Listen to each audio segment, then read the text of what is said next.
Hello guys. कहानी की शुरुआत होती है अंटार्कटिका में अमेरिकन जेरी को दिखाते हुए, जो कि वहां पर एक गाइड है। वो वहीं पर रिसर्च बेस में रहता है। जेरी को उस एरिया की हर जगह पता थी। जेरी के पास 8 डॉग्स थे जिन्हें वो अपने बच्चों की तरह पाल रहा था। डॉग्स फिलहाल सो रहे थे। जेरी उन्हें उठने को बोलता है, लेकिन वो जाग ही नहीं रहे थे। लेकिन वो डॉग्स के लिए खाना लाया था। तब सबसे पहले मैक्स उठता है। तब वो अपनी सबसे प्यारी डॉग माया के पास जाता है। माया इस पूरे डॉग ग्रुप की काइंड ऑफ लीडर थी। तभी वहां एक प्लेन लैंड करता है जिसकी पायलट जेरी की एक्स गर्लफ्रेंड केट है।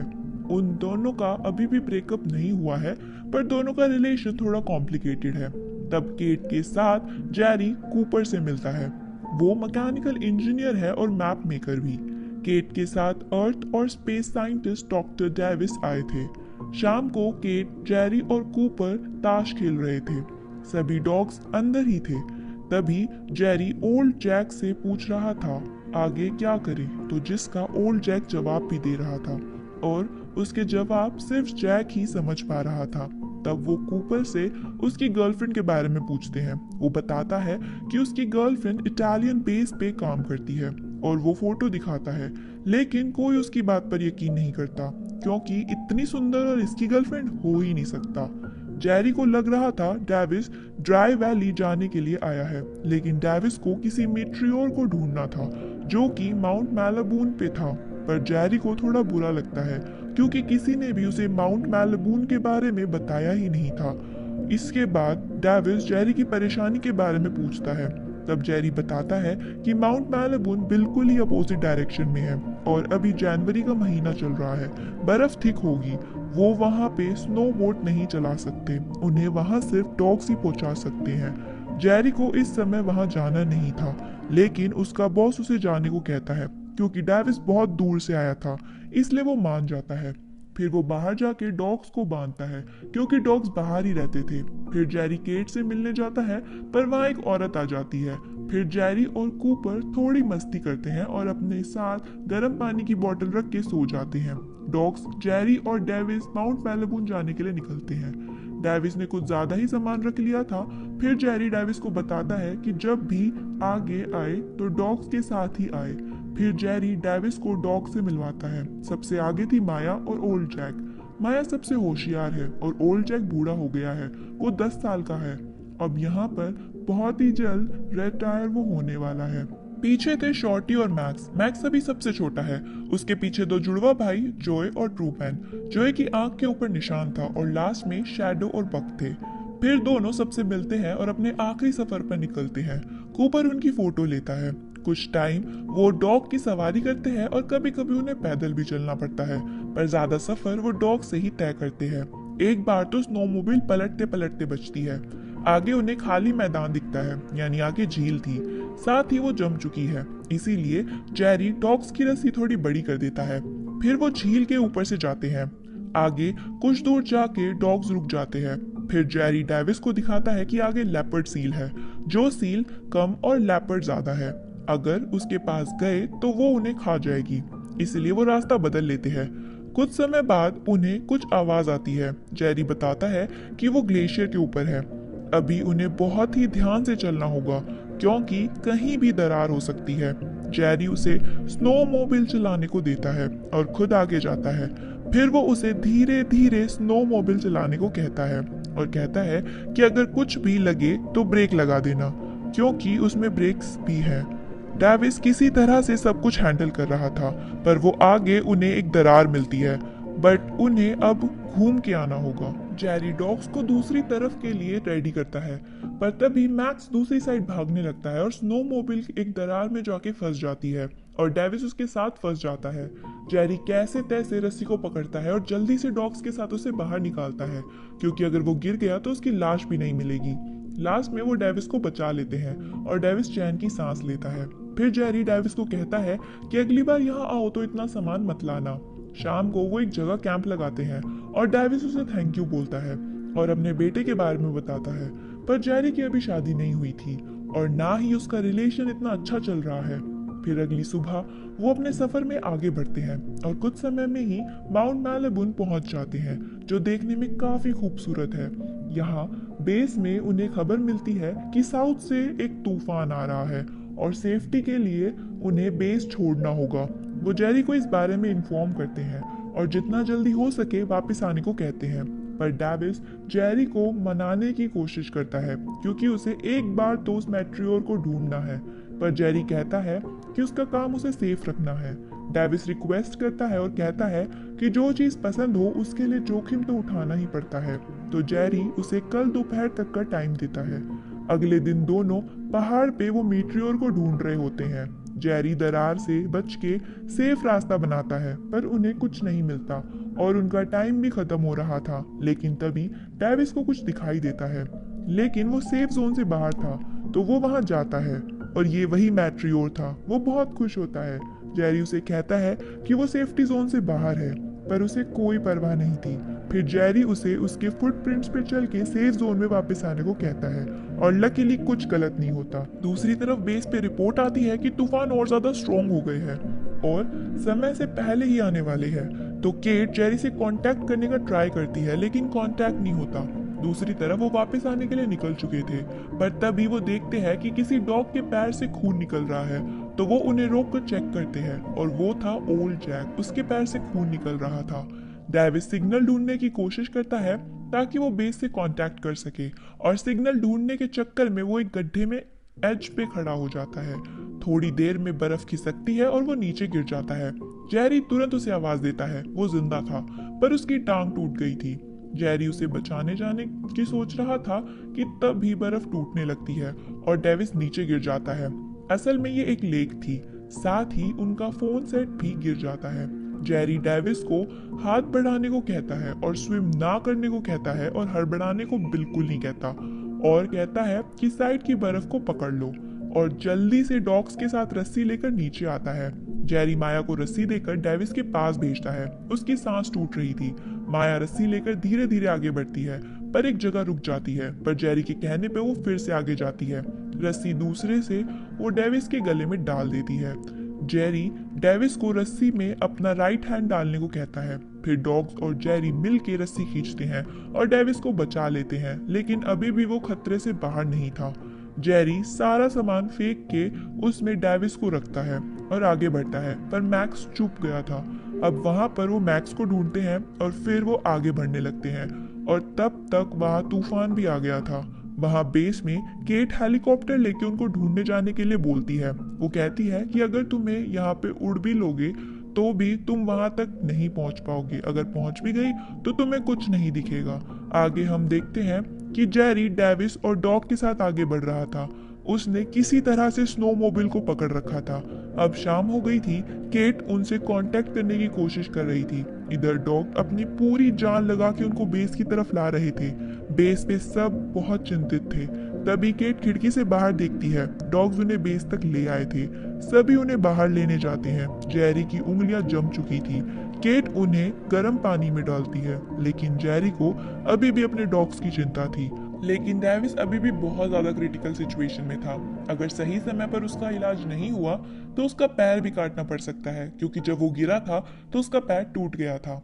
बॉस केट को प्लेन रेडी करने को बोलता है, पर वो डॉग्स को नहीं ले जा सकते थे क्योंकि वजन बहुत ज्यादा था।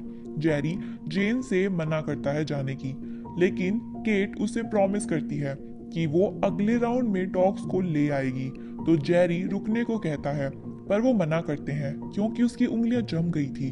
केट उससे प्रॉमिस करती है कि वो डॉग्स को लेकर ही आएगी, तो जेरी मान जाता है। वो डेविस को प्लेन में रखते हैं, बट मैक्स किसी तरह से अपनी रोप तोड़कर जेरी के पास आता है। पर जेरी कूपर से साथ जाके डॉग्स को अच्छी तरह से बांध देता है और माया को सबका ख्याल रखने को कहता है और प्रॉमिस करता है कि वो वापस जरूर आएंगे। फिर प्लेन वहां से चला जाता है और सब डॉग्स उन्हें देख रहे होते हैं। जेरी को वहां से जाना नहीं था, पर उसे जाना पड़ेगा और वो ना चाहते हुए भी अपने सारे डॉग्स को छोड़कर चला जाता है। फिर हम एक और बेस देखते हैं। जेरी उठता है। वो बेहोश हो गया था। फिर वो उठ के पूछता है कूपर से कि उसके डॉग्स को लाए गए या नहीं, पर कूपर उसे बताता है कि तूफान बहुत बढ़ गया है और ऑफिसर ने उन्हें दोबारा जाने के लिए मना कर दिया।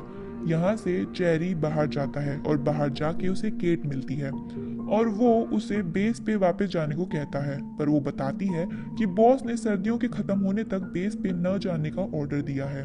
जेरी हायर अथॉरिटी के पास जाता है कि उसके बेस पर उसके डॉग्स अभी भी फंसे हुए हैं, तो वो बताते हैं कि एक और तूफान आने वाला है और अगर वो जल्दी ही यहाँ से नहीं निकले तो यहीं फंसे रह जाएंगे। वो उनसे प्लेन मांगता है जिससे वो यहाँ पर आया था और वो 3 घंटे में ही वापस आने को कहता है, लेकिन वो ऑफिसर उसकी बात ही नहीं मानते। अब जेरी बहुत ज्यादा दुखी हो जाता है। उसे केट दिलासा देने आती है। जेरी कहता है कि उन्होंने डॉग्स के गले में टाइट पट्टे बांधे हैं, तो वो इस तूफान में नहीं बच पाएंगे। केट ने उससे प्रॉमिस किया था जिसे वो निभा नहीं पाई। फिर वो उसे कुछ बोल देता है तो केट भी वहां से गुस्सा होकर चली जाती है। डॉग्स को भूखे प्यासे और जेरी का इंतजार करते अब 4 दिन हो गए थे। जेरी वॉशिंगटन पहुंच गया था। वो सबसे मिलता है, एनजीओ वगैरह सबसे, लेकिन वो फंडिंग इकट्ठी नहीं कर पाता और कोई उसकी मदद नहीं करता क्योंकि पिछले 25 साल में इतना बड़ा तूफान कभी नहीं आया था। इन सब से जेरी बहुत परेशान हो जाता है। वहाँ डॉग्स अभी भी फंसे हुए थे। तभी वहाँ लगा झंडा नीचे गिर जाता है और बक उसके पीछे भागता है अपनी चेन तोड़ के।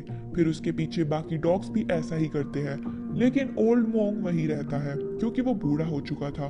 वो चेन तोड़ने की कोशिश तक नहीं करता। ट्रूमैन अपने भाई जोई की चेन तोड़ने में हेल्प करता है, लेकिन मैक्स खुल नहीं पाता। वहीं दूसरी तरफ जेरी डेविस से मिलने जाता है। उसकी लेग में प्लास्टर था। दोनों एक दूसरे को देख के बहुत खुश होते हैं। जेरी उसे उनकी फोटो दिखाता है और फिर बताता है कि उसे बेस पे वापस जाना है। उसके कुत्ते अभी भी वहीं पर फंसे हुए हैं। उसने एनजीओ से और बहुत सारी फाउंडेशन से मदद मांगी, लेकिन वो कुछ भी नहीं कर पा रहा है और उन सबको बहुत टाइम लग रहा है। 1 हफ्ते में सर्दियां स्टार्ट हो जाएंगी, फिर वहां पर कोई नहीं जा सकता।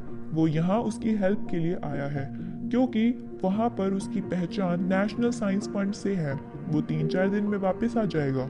वो रात में सो नहीं पाता। उसे अपने डॉग्स की बहुत याद आती है, लेकिन डेविस उसे समझाता है कि बहुत दिन हो चुके हैं, डॉग्स अब तक सरवाइव नहीं कर पाए होंगे और वो उसकी हेल्प नहीं कर सकता। डेविस उसे भूलने को कहता है, पर जेरी उसे कहता है कि क्या वो इन डॉग्स का एहसान भुला पाएगा। डेविस के पास इसका कोई जवाब नहीं था। उसके बाद यहाँ डॉग्स को 15 दिन हो गए थे। तब मैक्स को एक पंछी दिखता है। वो अपनी चेन तोड़ के उसके पीछे जाता है। सब डॉग्स भी ऐसा ही करते हैं और उसके पीछे जाते हैं। माया ओल्ड जैक को उठने को कहती है और उसे पैर लगा के उठाने की कोशिश करती है, लेकिन वो नहीं उठता। अब माया के पास कोई और रास्ता नहीं था। तब वो ओल्ड जैक को चाट के अलविदा कहती है और बाकी डॉग्स के पीछे चली जाती है। सभी पंछी का पीछा करते हुए पंछियों के झुंड तक पहुंच जाते हैं। वहाँ मैक्स भौंकता है और पंछी उड़ के दूसरी जगह बैठ जाते हैं। वहाँ माया आके कुछ डॉग्स को दूसरी साइड भेजती है और मैक्स को वहीं बैठने को कहती है क्योंकि वो बहुत गड़बड़ करता है। फिर माया दूसरी तरफ जाती है। माया धीरे धीरे झुंड की तरफ बढ़ती है। सभी डॉग्स उसके इशारे का इंतजार कर रहे थे। फिर माया भौंकते हुए झुंड की तरफ दौड़ती है और बाकी डॉग्स भी वहां पर भागना शुरू कर देते हैं। पंछी उड़ने लगते हैं, लेकिन दूसरी तरफ से भी डॉग्स आते हैं और फाइनली वो 2-3 पंछियों का शिकार कर लेते हैं। फिर डॉग्स पंछी लेके माया के सामने रख देते हैं। माया उनमें से एक पंछी को उठा लेती है और सारे इतने दिनों बाद कुछ खा रहे थे। मैक्स को कुछ नहीं मिला था, लेकिन शॉर्टी उसे अपने साथ खाने को कहता है। इस तरह जेरी अब अपने घर आ चुका है। अब लेकिन वो बहुत परेशान है। वो अपने डॉग्स को याद कर रहा था। इधर डॉग्स को सरवाइव करते हुए 50 दिन हो गए थे। इधर सर्दियां स्टार्ट हो गई थी और एंटार्क्टिका का पानी जमने लग गया था। एक रात डॉग्स को आसमान में रंग बिरंगी रोशनी दिखाई देती है जो जमीन तक आ रही थी। मैक्स उस रोशनी से साथ खेलने लगता है। उसे देख के दूसरे डॉग्स भी यही करते हैं। माया सभी को मना करती है, लेकिन जोय कुछ ज्यादा ही एक्साइटेड हो गया था। वो ढलान के छोर पर आ गया था और तभी उसे उछलते ही किनारे की बर्फ टूट जाती है और वो नीचे गिर जाता है। सब उसके पास जाते हैं, लेकिन वो उठ नहीं पा रहा था। उसका भाई ट्रूमैन उसके साथ बैठ जाता है। अब अगले दिन सब उठते हैं। माया जो के पास ही थी, लेकिन जो मर चुका था। ट्रूमैन अपने भाई को चाटने लगता है और उसे उठाने की कोशिश करता है, लेकिन माया समझ गई थी अब कुछ नहीं हो सकता, उन्हें यहाँ से जाना होगा। और बाकी सब भी उसके पीछे आने लगते हैं, लेकिन ट्रूमैन और मैक्स वहीं पर थे। ट्रूमैन भी माया के पीछे चला जाता है, लेकिन मैक्स फिर से जो के पास जाकर बैठ जाता है। माया आगे मैक्स के आने का इंतजार करती है, लेकिन वो नहीं आता, इसीलिए वो आगे बढ़ जाते हैं। फिर मैक्स उनकी तरफ बढ़ता है, लेकिन धुंध और कोहरा इतना ज्यादा हो चुका था कि उसे कुछ नहीं दिखता। वो उन्हें आवाज भी देता है, अब बेचारा मैक्स अकेला पड़ गया था और वो सबसे छोटा है। दूसरी तरफ हम जेरी को देखते हैं। वो बच्चों को बोट चलाना सिखा रहा था। उससे मिलने केट आती है, उसके साथ उसके डॉग भी आता है। दोनों बात करते हैं क्योंकि जेरी उसके कॉल का जवाब नहीं दे रहा था। वो बताती है कि वो किसी इंजीनियर को डेट कर रही है। जेरी ये सुनकर हंसता है कि इंजीनियर को भी गर्लफ्रेंड मिल गई। फिर वो जेरी को मूव ऑन करने को कहती है। फिर अगले दिन जेरी मिंडो से मिलता है। वो एक डॉग ट्रेनर है। जेरी उससे माफी मांगता है क्योंकि वो सभी डॉग्स मिंडो के ही थे। उसने ही उन्हें पाल पोस कर बड़ा किया था। जेरी कहता है कि उसे समझ नहीं आ रहा कि वो क्या करे। मिंडो उसे अपने पिता की कहानी बताता है कि एक बार उसके पिता पर एक भालू ने हमला कर दिया था। तब उनके पास 6 डॉग थे। 2 उन्हें बचाते हुए मारे गए, 4 गायब हो गए। ठीक होने के बाद वो उन डॉग्स को ढूंढने चले गए थे। मिंडो का कहना था कि वो डॉग्स को ढूंढने इसलिए गए थे क्योंकि वो डॉग्स की रिस्पेक्ट करते थे। वो कहता है कि काम ऐसा करो जिससे तुम अपने आप पर गर्व कर सको। ये सुनकर जेरी भी एक नया जोश आ जाता है। वो तुरंत निकलने की तैयारी करता है क्योंकि डेविस को नेशनल साइंस बोर्ड से वो मीट्रियो ढूंढने के लिए अवार्ड मिलने वाला था। इधर डॉग्स को सरवाइव करते हुए 133 डेज हो चुके थे। वो अभी भी खाना ढूंढ रहे थे। तभी माया को दरवाजा पटकने की आवाज आती है। सभी उस तरफ दौड़ने लगते हैं। सामने एक छोटा सा बेस था। सभी डॉग्स अंदर जाते हैं क्योंकि उनका डोर खुला हुआ था। अंदर उन्हें खाना मिल जाता है। सभी खाना खाकर आराम कर रहे थे, लेकिन माया मैक्स के लिए परेशान थी। दूसरी तरफ हम मैक्स को देखते हैं। वो बेस पर वापस आ गया था, लेकिन बेस बंद था। वहां उसे कोई नहीं मिलता। दूसरी तरफ डेविस को सम्मानित किया जाता है। वो अंटार्कटिका में मौजूद सभी लोगों को थैंक यू करता है। जेरी भी वहां था। बाद में वो जेरी से मिलता है। जेरी उसे बताता है कि वो आज रात न्यूजीलैंड जा रहा है। उसे आधे रास्ते तक तो ट्रांसपोर्ट मिल गया है और आधे रास्ते का वो वहां पहुंचने के बाद देखेगा। डेविस पूछता है कि वो ये क्यों कर रहा है। फिर जेरी उसे उसी की बात बोलता है कि जो पसंद हो उसके लिए जोखिम तो उठाना ही पड़ता है। जेरी का उन डॉग्स के लिए इतना प्यार और करेज देखकर डेविस भी सोच में पड़ जाता है। रात में जब वो अपने बेटे के पास होता है, उसने उन डॉग की ड्राइंग बनाई थी और प्रोजेक्ट की फाइल भी वो देखता है, जिसके लिए उसे फंड भी दिया जाने वाला था। डॉग्स को 152 डेज हो गए थे। हम मैक्स को देखते हैं। वो खाने की तलाश में भटक रहा था। वो उस जगह पहुंचता है जहां डेविस की गिरकर टांग टूट गई थी। वहीं नीचे उसे वेल की लाश दिखाई देती है, मतलब बहुत सारा खाना। वो तुरंत उसकी तरफ भागता है और वेल का मांस खाने लगता है, लेकिन तभी उसके अंदर से सील निकलकर उस पर हमला करती है और मैक्स डर कर वहां से भाग जाता है और ऊपर देखता है कि वहां माया और बाकी डॉग्स आ गए थे।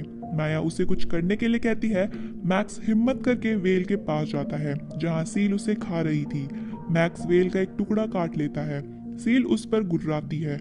मैक्स भागता है और सील उसके पीछे भागती है। तभी सारे डॉग्स नीचे आते हैं और वेल को खाने लगते हैं। सील मैक्स को बहुत दूर तक पीछा करती है, लेकिन थक कर वापस आ जाती है। सभी डॉग्स खाने में लगे हुए थे। सील आकर माया का पैर पकड़ लेती है। सभी डॉग्स डर कर ऊपर भाग जाते हैं। तभी मैक्स आता है और सील के ऊपर चढ़कर काटने लगता है। फिर सभी डॉग सील पर हमला कर देते हैं, जिससे डरकर सील वहां से भाग जाती है। इन सब में माया घायल हो गई थी, लेकिन अभी भी वो 3 पैर पर चल पा रही थी और वो वेल को खाने लगती है। उसे देखकर बाकी भी खाने लगते हैं। दूसरी तरफ जेरी न्यूजीलैंड पहुंच गया था। वो वहां के बोट के कैप्टन से बात करता है उसे आगे ले जाने के लिए, पर कोई नहीं जाना चाहता था और जेरी के पास इतने पैसे नहीं थे कि वो कोई बड़ी बोट को वहां ले जा सके। तभी उसके लिए कोई ड्रिंक भिजवाता है। वो केट थी। जेरी उसके पास जाता है। उसे पता नहीं था केट वहां पे क्या कर रही है, लेकिन यहाँ सिर्फ केट नहीं, कूपर भी था और उसके साथ डेविस भी वहां पर आया था। दरअसल उसने जेरी के लिए फंडिंग जुटा ली थी और उसके बेस तक जाने का इंतजाम भी कर लिया था। जेरी ये जानकर बहुत खुश होता है। फिर वो लोग एक चॉपर के पास जाते हैं। उससे केट उड़ाती है। दूसरी तरफ अब माया के चलने भी मुश्किल हो रहा था। वो जगह जगह बैठ जा रही थी। बाकी डॉग्स भी रेस्ट करने रुक जाते हैं। वो सब चॉपर से एक बहुत बड़े शिप पर लैंड करते हैं। वो शिप उन्हें अंटार्कटिका पहुंचाने वाली है।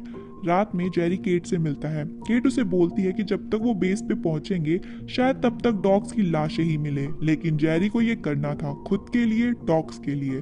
फिर केट उसे बताती है कि ये इंजीनियर के साथ उसकी कोई बात नहीं बनी। ये जानकर जेरी बहुत खुश होता है। इस तरफ माया की हालत बहुत ज्यादा खराब हो रही थी। दूसरे दिन सब एक तूफान आता है। माया उसी जगह बैठी रहती है और उसे छोड़कर कोई भी नहीं जाता। दूसरी तरफ जेरी और टीम उस पावरफुल शिप से बर्फ तोड़ते हुए आगे बढ़ रहे थे, लेकिन एक जगह आकर शिप रुक जाती है। शिप का कैप्टन पूरी पावर लगाता है लेकिन बर्फ टूटती ही नहीं। वो सब नीचे जाकर देखते हैं, वो बर्फ 6 मीटर जितनी लंबी थी और अब आगे नहीं जा सकते शिप के साथ। कैप्टन भी आगे जाने से मना कर देता है। अब उन्हें समझ नहीं आता कि वो क्या करें, लेकिन कूपर बताता है कि वो एक बार मैप बनाते बनाते इटालियन बेस तक गया था, जहां उसे उसकी गर्लफ्रेंड मिली। दरअसल उसके पास एक आइडिया है। वो देखता है कि वो आगे नहीं जा सकते और चॉपर उन्हें बेस तक ले जाकर वापस नहीं ला सकता, लेकिन इटालियन बेस आधे रास्ते में ही है और इटालियन बेस में सबसे तेज स्नो कार्स होती हैं। वो चॉपर से इटालियन बेस तक जाएंगे और वहां से कार लेकर आगे। अब से ये आइडिया सबको पसंद आता है। फिर सभी चॉपर तैयार करते हैं और इटालियन बेस के लिए उड़ जाते हैं। इस तरफ डॉग्स को 175 डेज हो गए थे। बक माया के साथ ही था। मैक्स और बाकी डॉग्स शिकार लेकर आए थे। मैक्स अपने शिकार को माया के सामने रख देता है, लेकिन माया उसे वापस कर देती है। ये देखकर बाकी डॉग्स भी अपने शिकार मैक्स के आगे रख देते हैं। इसका मतलब माया ने मैक्स को लीडर बनाया था, क्योंकि उसे पता है कि अब उसके बचना मुश्किल है। मैक्स एक पंछी उठाकर माया को देता है और बाकी डॉग्स अपने हिस्से का खाने लगते हैं, लेकिन माया खा नहीं रही थी और मैक्स भी उसके पास जाकर बैठ जाता है। दूसरी तरफ जेरी इटालियन बेस पहुंच जाते हैं। कूपर कार स्टार्ट करके बैटरी लेने जाता है। जेरी और डेविस वहां की बर्फ हटाते हैं। बेस के अंदर उसे कार की चाबी मिलती है, साथ ही एक फोटो भी, जिसे कूपर उठा लेता है। वो कार स्टार्ट करके बाहर निकलता है। जब सब अंदर आते हैं, कूपर उसके और उसकी गर्लफ्रेंड की फोटो दिखाता है, जिसे देखकर सब बहुत हैरान थे, क्योंकि सबको लग रहा था कि कूपर इस बारे में झूठ बोल रहा है। उसकी गर्लफ्रेंड इतनी हॉट तो हो ही नहीं सकती। फिर वो सब बेस के लिए निकल पड़ते हैं। इस तरफ सभी माया के साथ बैठे थे, क्योंकि वो अपने आखिरी समय में थी। दूसरी तरफ टीम बेस की ओर जा रही थी। वो कई घंटों का सफर करते हैं और फाइनली अपने बेस तक पहुंच जाते हैं। मैक्स गाड़ी की आवाज सुन लेता है। वो माया को उठाने की कोशिश करता है, लेकिन वो उठ नहीं पाती। इस तरफ बेस पर जेरी आता है। सामने उसे डॉग की चेन दिखाई देती है। वो हिम्मत करके उन्हें देखने जाता है। सब लोग बहुत दुखी थे। वो पहली चेन देखते हैं, उसमें ओल्ड जैक था। जेरी वहीं रोने लगता है, लेकिन जब वो अगली चेन देखता है तो वो टूटी हुई थी और बाकी की सभी चेन्स भी। जेरी को पता चलता है कि वो सब छूट गए, उन्होंने खुद को छुड़ा लिया। तभी उन्हें कुछ आवाज आती है। जेरी सामने की तरफ देखता है। कुछ देर बाद वहां मैक्स आता है और उसके पीछे बाकी डॉग्स भी आते हैं। उन्हें देख के ही जेरी बहुत खुश हो जाता है और वो उनकी तरफ दौड़ने लगता है। सभी डॉग्स उसकी तरफ दौड़ते हैं और मैक्स सीधा जेरी के गले लग जाता है। इतने दिनों बाद जेरी अपने डॉग से मिल पाता है। उसकी खुशी का ठिकाना नहीं रहता। बाकी सब भी बहुत खुश थे। बक कूपर को चाटने लगता है। फिर जेरी सभी को दिखाता है कि वो बहुत खुश है। उसके बाद इतने दिनों बाद उसके डॉग्स बच गए हैं। फिर वो सभी वहां से जाने की तैयारी करते हैं। सभी कार में बैठ जाते हैं, लेकिन मैक्स कार में आ ही नहीं रहा था। वो दूसरी तरफ भागता है। जेरी भी उसके पीछे जाता है। तब थोड़ी दूर जाकर जेरी को माया दिखती है और वहां पर जेरी उसके पास जाता है। माया हिल नहीं रही थी। जेरी रोने लगता है, क्योंकि माया ने उसका बहुत ख्याल रखा था। जब जेरी माया को हाथ लगाता है तो माया जगी हुई थी, वो जिंदा थी। जेरी बहुत खुश होता है, क्योंकि माया जिंदा है। जेरी माया को लेकर आ रहा था। सभी बहुत खुश होते हैं। जेरी बताता है माया बहुत जल्दी ठीक हो जाएगी। अब जेरी और केट के बीच में भी सब ठीक हो जाता है और सब खुशी खुशी वहां से निकल जाते हैं। और पास में ही उन्होंने ओल्ड जैक की कब्र बनाई थी। उस पर जोए का बेल्ट भी बंधा हुआ था। और ये मूवी यही खत्म हो जाती है।